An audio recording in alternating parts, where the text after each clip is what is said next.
So that's kind of my goal in all this, is that I think that everybody goes through similar thing, like whether it's fear or tragedy or love or searching for something, meaning and divinity and like all these things that all of us experience. I want to explore those things and not shy away from any of it.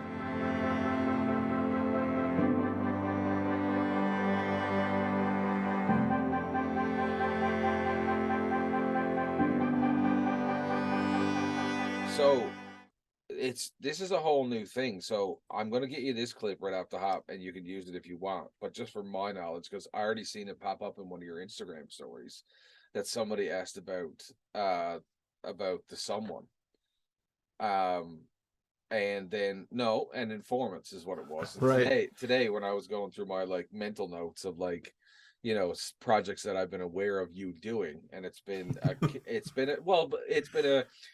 what a lot of artists do, right? You find a medium, and you find a way to express yourself as well as you can, and then you go through that process, the same thing that I did with like my weird little beat tape thing that I did like a year ago. And you're just trying to like sort of stumble through it in the early days, but you just started at such a young age. Like you were so Hmm. gung-ho right from the get-go, right? So you've got a couple of self-produced records under your belt anyway. But now I want to know about the new thing. So just Lives, obviously with two eyes.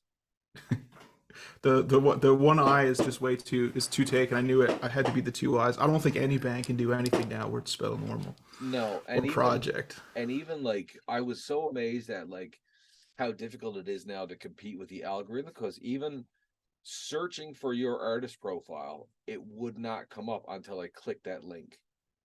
Right. Like I knew the name of your band and I went in looking for it, and because it was just launched, I guess I couldn't find it until I went back through the link, and then it was like, yeah, here it is. I think there's something like 60 or 80,000 or something songs that are released on Spotify every single day. That's what, So, like, yeah. yeah. So I don't know, man. But yeah, back like your question about like all the projects. That was the joke with all the buys, is that I wonder what band he's in now. Like before it was Well, like, but it's like, that could be a joke, but it's also what most successful musicians that I know end up doing. They just end up going from gig to gig, and because music is such a big part of their life that people are like, oh yeah, he's going to jump around from project to project. Well, yeah, of course you are. If the last time you did a painting you use these certain colors, well, next time you're going to do a painting you're probably going to want to try a different palette.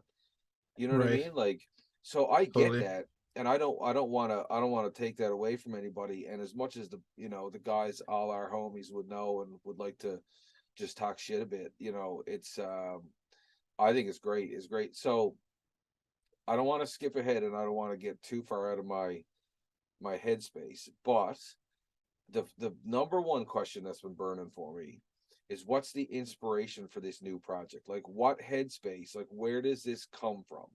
What is it Hmm. birthed out of? And what's your Right. like, to separate it from things that you've done previously? Yeah. Well, I just think that if you're a songwriter, I said this before, but like if you're a songwriter, if you're creative, no matter what, you're just going to create. So like sometime, and then you just have to try to figure out a way to fit it into the next thing. And I didn't want to call it Informants or the Sum or anything like that, because the Informants was like a group collective of us four guys, and it just doesn't fit. It's different theme, different everything. Well, and just to not to lose our line of thought here, but the other thing is that too is that that was a space and time, right? That was you and your Right. buddies, and you had a successful run as a band all the way across Canada down through the U.S., and you did a bunch of touring, opening for other bands, doing your thing. So much so to the point where now where one of those members is employed professionally, as in a musical capacity as a worship pastor, I Right. believe. Yeah. um and so that was a certain space and time that you were fortunate enough to do that project with those bros, you know what I mean, like. Hmm. And so now everybody's grown up, they've moved on, some people's got kids on the way, and the whole thing is in the works.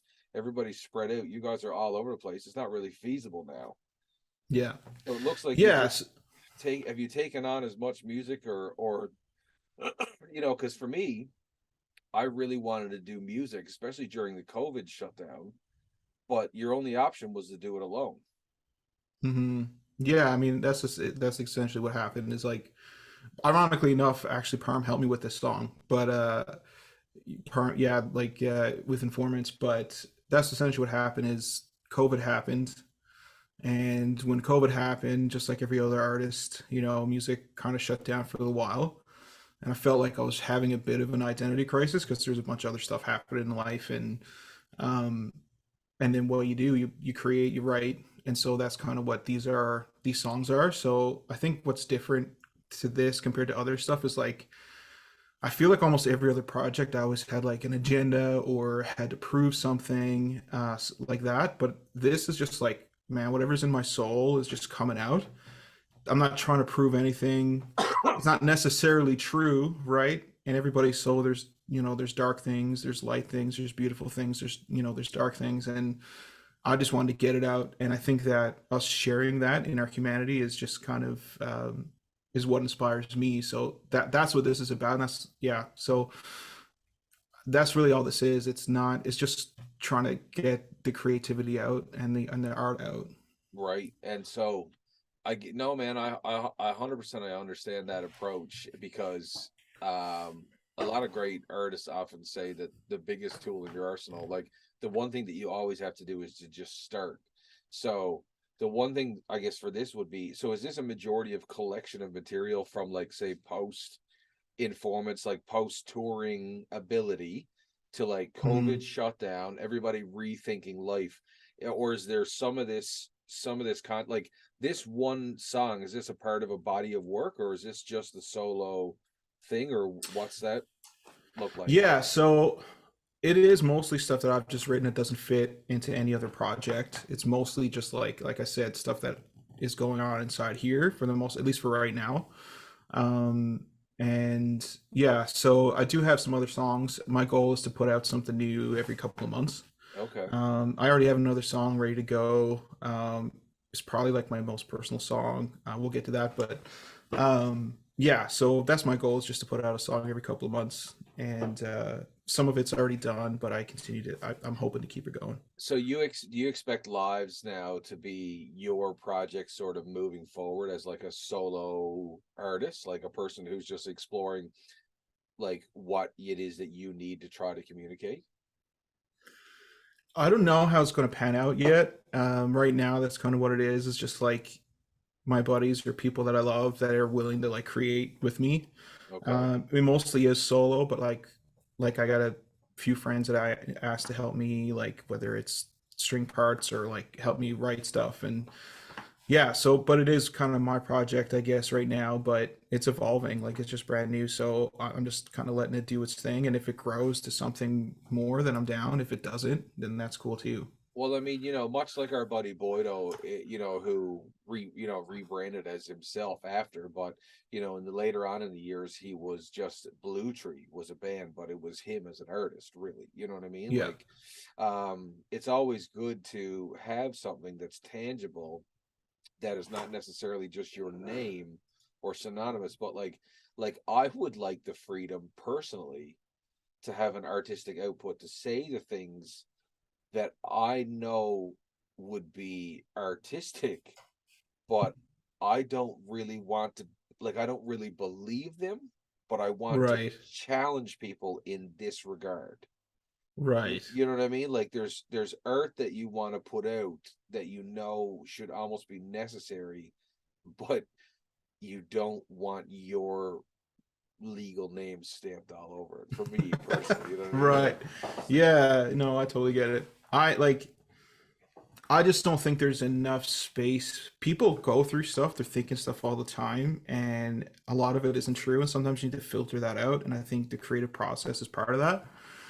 And so that's why, like, I'm trying to straight say, like, right up front, I'm not trying to like prove anything with this. This is just like, if I'm having a really tough season and I want trying to process that and figure it out, then I want to do that. And then if there's times I'm having like amazing time and I just want to talk about it, like, there's no like agenda that way. And but one thing I do hope though with every song is that I can at least kind of just touch on humanity that everybody feels sometimes. Um, but yeah, it's just emotion, it's just feeling, and it's just process. So sometimes it's factual, sometimes it's not, and but it's just about the art and just like all these. Everybody feels these things. Everybody, and the best way that I experience getting through it or not or just enjoying like the moment in life, which I don't think we do enough, is just to do it, just to listen to it, just to put it out there. And so that's what this is right now, at least. So I was actually home laid up yesterday, and I put on the track. Our kid was sick this weekend, and like full on projectile, like garden hose, Nice. right? And so Monday it hit me pretty good. Not as bad, but still pretty good. And so I didn't go anywhere Monday. Today is Tuesday, and here we got slammed with snow. The whole East Coast did. So everything was shut down today anyway. Um, but I got to like sit in it for a moment. And the initial thing that struck me, number one, was it's always a soundscape. You know what I mean? Like there's always it's not this is not just a rock tune. It always strikes me as like this ambient presence, and that's so synonymous with what I've known for you to create in the past. Hmm. um Totally.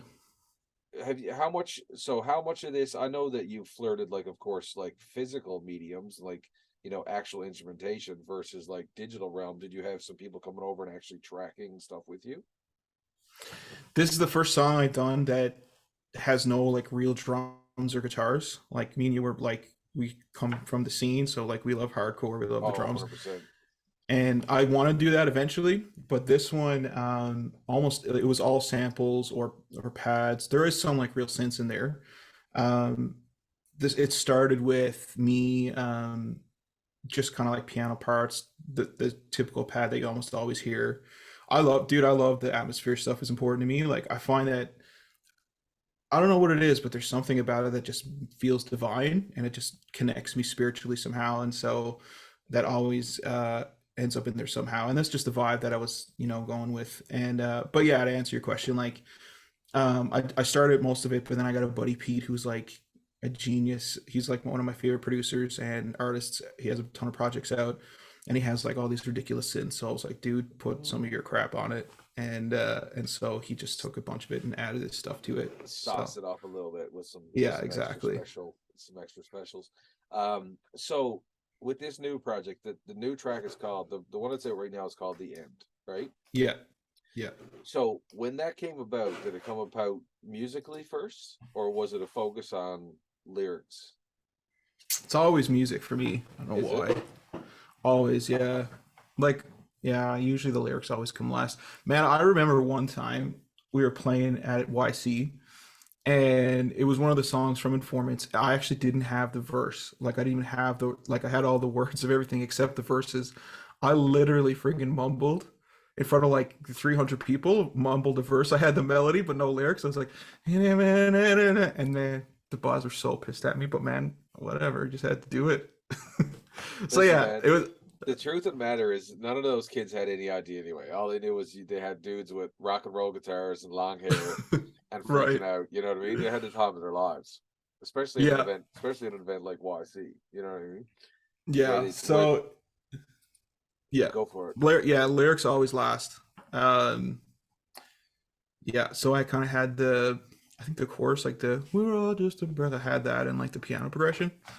So just threw some of those pads and sounds on and just went for it. And just created something. Hmm. You know. Usually I always do the melody, so I'll like, yeah, I'll kind of craft all the melodies, and then after that, I'll think about like what do I actually want to write about, and I usually come up with a theme first. So Have then I knew kind of thematically what I wanted to write about, and then the lyrics kind of came through. This was kind of fun too because like this project, there's like no boundaries that way, so right. I don't have to try to necessarily like I don't mind, but like sometimes, but like I don't have to explain the song if I don't want to. You can kind of leave it kind of ambiguous if you want and not tell the full meaning, but you can also be super literal if you want to. Whereas like most of the projects before, it has to like really fit this kind of like perfect box. And if it doesn't, then it's not going to be listened to. So it's really nice. Like it just felt so freeing creatively to just whatever I feel like, I'm gonna do it. So that was fun. Right, because in the past you've had to be a little bit more confined with the material, the source material.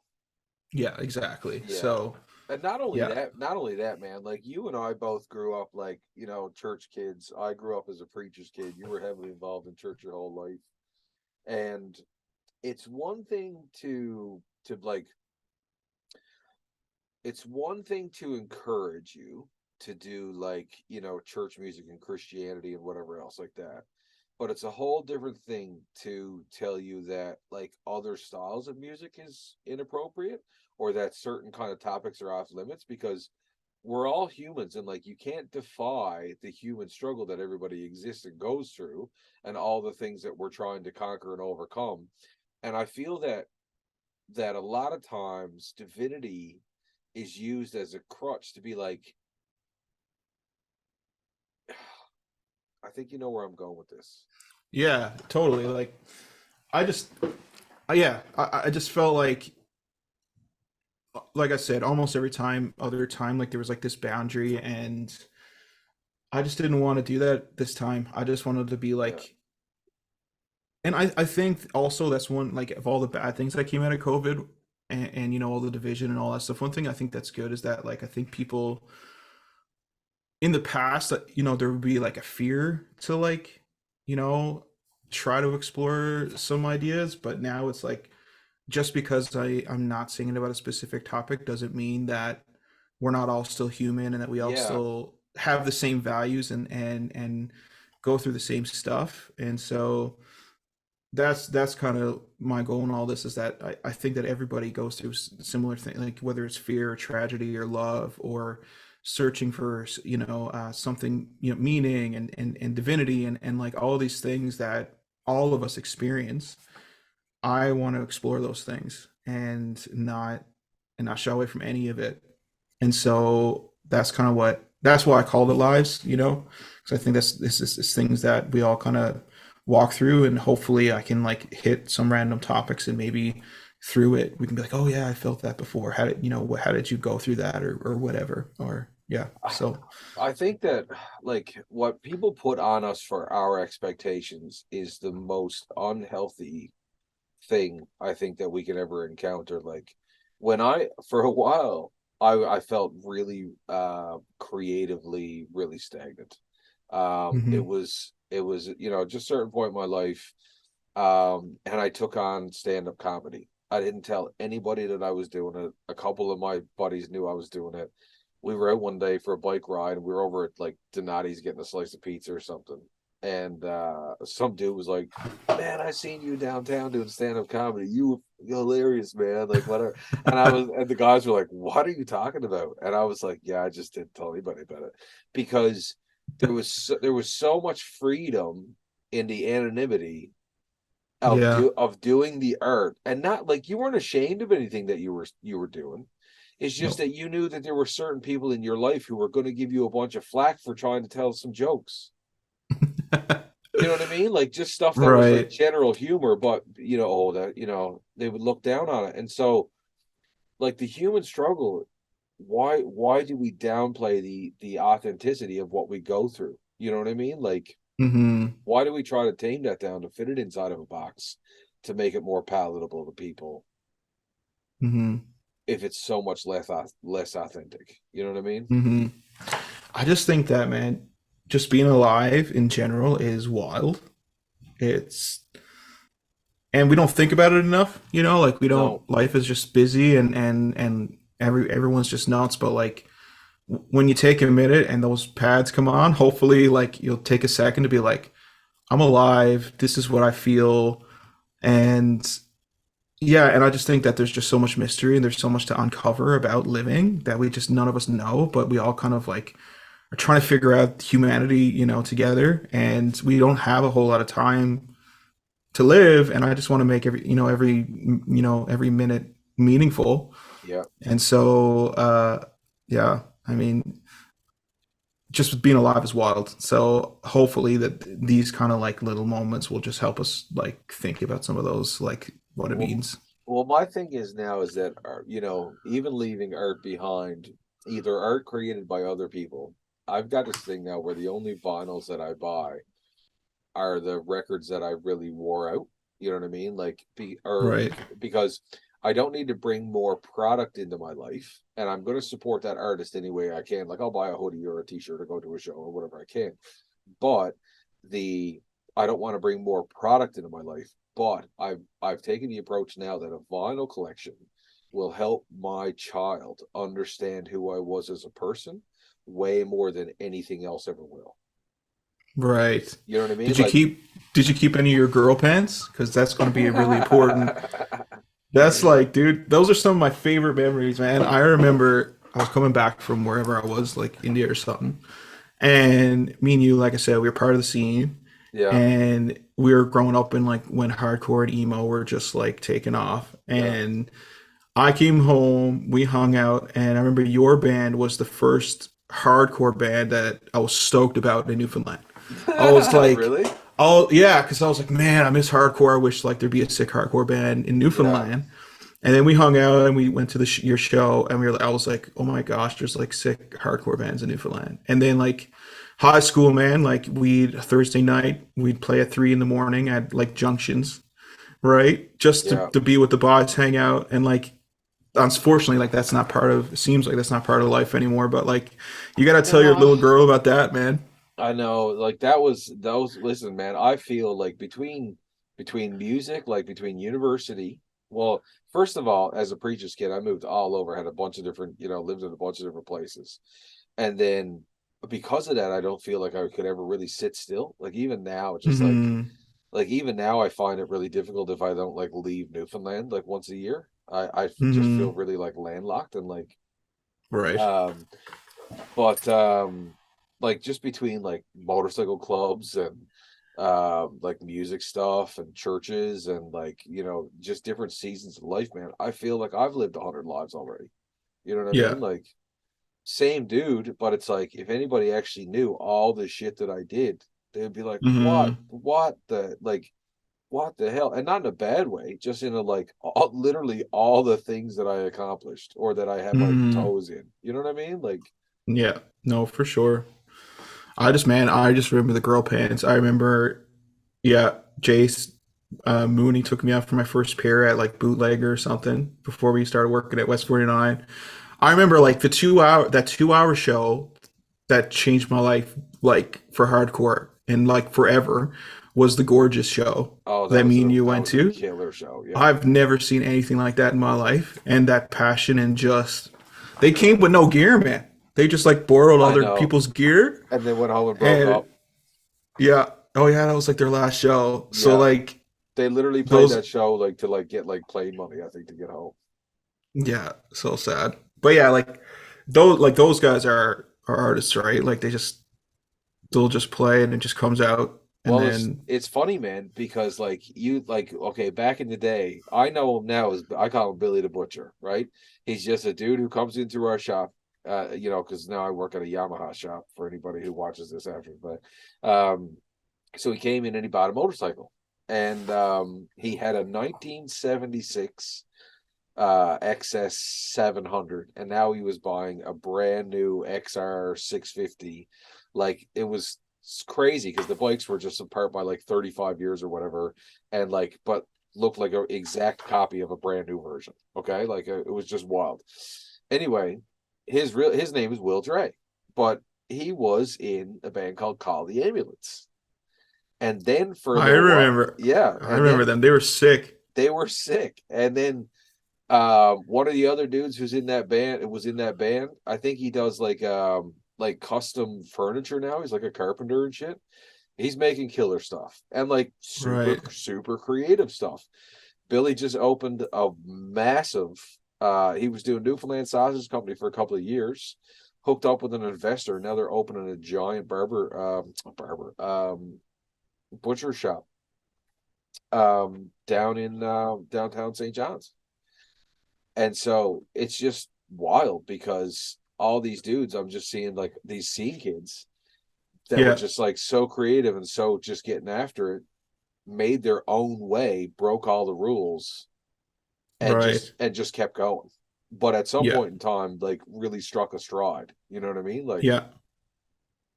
No, for sure. But it's difficult, No, man. man. It takes a real set of balls to do it, to really chase after it, you know? Yeah, yeah, no, for sure. I yeah, I just hope I can keep creating. Well, so ever since I've known you, that's the one thing I've known that you were going to do. That's Yeah, unstoppable. There's no yeah. way, there's no way around it. You are always going to make things, and they're always going to be good things and beautiful things because you've always made beautiful music.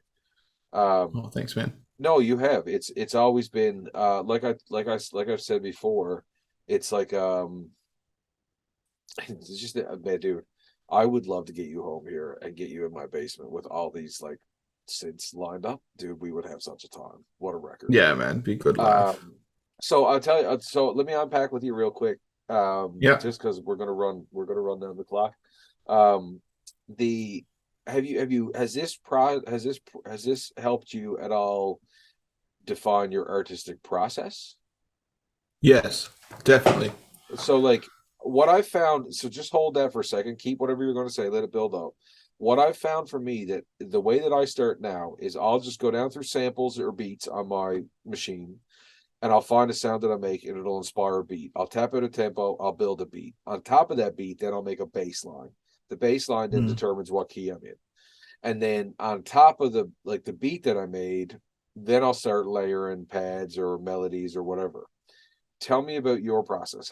How has this helped refine your process? Well, I think first it's like this has been the most that I've done by myself, which was kind of really scary because I had to learn a lot of things. And even though I had like I went to Pete's for a day and like I needed that, especially for this first song. The next song is all me, but this one, like there's just a bunch of stuff to learn. Like before, we either had studios with engineers and other producers and like or other buddies to bounce off, or even like most of the time when like I'd be like the predominant songwriter, but I wouldn't actually have to execute it. So like Right. I'd be like Parm hit this note or like Micah hit this or Joel whatever, Yeah. and this time, most of it was my just me, like here in my basement for the most part, hitting the record button and recording it. Um, so that part was a bit scary. But in terms of the process, like usually, yeah, like there's different things that'll inspire me. A lot of times it'll be a song, like if I'm like going for a run or whatever I'm doing, I'll hear it and I'll be like, oh man, that's sick. And then usually like a sometimes it starts with a drum beat, like like you said. Sometimes it'll be a progression or a melody. So I actually don't remember what this one was. um I think it was actually just the intro, like the that chord progression and that weird like um horn sound. I started with that, and then I just played some chord progression. So once I did that, like I had my progression that I liked. Then like I think I started with the intro and a chorus, and then I had to do the verse. So I had all that, and then me and Perm actually we were working on a different project. It was like I think it was for an informant song, and we were just like sometimes we'll just sesh just cause, and he had this riff and like that like those like there's like a 3 note piano riff that's through the whole song, and so he was doing that, and then I had that melody for the bridge, and so then of course I got Power to sing it because he sings like an angel, and I was like, oh yeah, this is something. So I kind of just pieced it all together. um, and then the other thing that's really different about this song is normally like the song kind of goes up and down, up and down, up and down. And yeah, even when I talked to the mixer, it's funny. Like he didn't like I had to explain to him exactly what I was looking for, but like it's almost just like a big crescendo, and Right. then it doesn't end like normally. So I had a buddy text me. He was like, after I listened to it, he was like, "This is the rudest way to finish a song ever."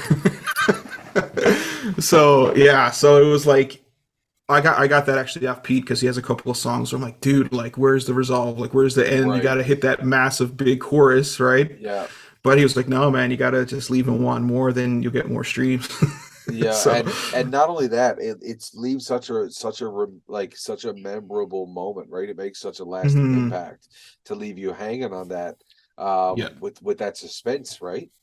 yeah, yeah, and I think thematically, like lyrically, I think it like fit as well. Like I added a few things like a heart monitor and like a clock in the lyric videos, like me holding a clock because like thematically talking about at the end and like that something we never think about is that we're going to die one day.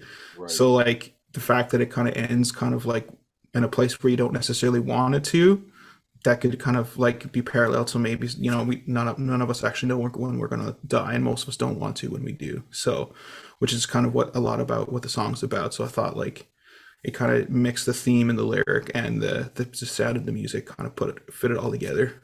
Well, it's interesting because that's one of the topics that I find that people most actively embrace ignorance is bliss, right? Yeah. Nobody wants to address their mortality. Nobody wants to Yeah. discuss the fact that their time's going to end, Yeah.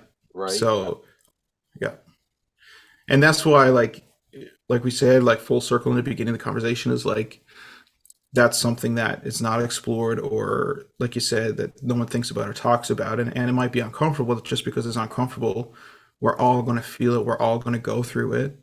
So maybe it's a good idea to think about sometimes, and especially during COVID when there was just like so much anger and division and like pain.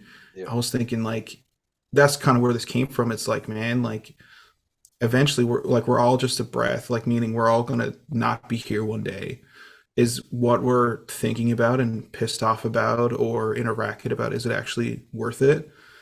And when you, I just think that when you actually think about your days are numbered, it just puts things in perspective. yeah, And hopefully, for me, what it does is it's like, man, I just want to spend time cuddling my wife in bed. Like, so it just puts things in perspective, saying that like what actually matters. And, because it's going to be, it always comes quicker than you think. And, so that's kind of that's what it's about. dude. Life gets so crazy now. I just recently turned 40, and I've been smacked in the face with the reality that, like, my dad died at 56, right? Yeah. And that just leaves a little something hanging over your head to the point where, like, I think the reason that I joke around and carry on so much is because I don't want to take life too seriously, because I know that you're only Mm-hmm. here for a certain period of time, right? Like, have a good time while Mm-hmm. you're here. If you got to do shit, yeah, do it, but have a good time while you're doing it. You know what I mean? Yeah. Because you're only going to get one kick at the can, and Yeah. and in my opinion, you're better off living a life with purpose and attempting to leave something behind, whether it be art or legacy or Yeah. impact or relationships or mementos or whatever you can leave Yeah. behind, right? Yeah. Yeah. For those that are Yeah. left behind after we're gone. Yeah. I mean, that's what it does for me. It makes me want to maximize my time with the, ironically, the little things. Like I said, like just spending time with the people you love the most. But I guess the second thing it does for me too is like want to explore the divine even more and the mystery of life, and like and go into that, explore that whole idea of like meaning and why are we here, and which are two completely different things. But usually when I think about, okay, I'm not going to be here long, why am I here in the first place? You know, like just the miracle of life in general, like the fact that we're even here in the beginning, which I've learned through mine and Nicole's journey, like just um, what it takes to create life in Yeah, general is already a miracle. So yeah. Listen, I heard somebody say one time, they were like, bitch, you're on a big rock spinning around in the middle of the middle of the universe. You know what I mean? What do you really expect, right?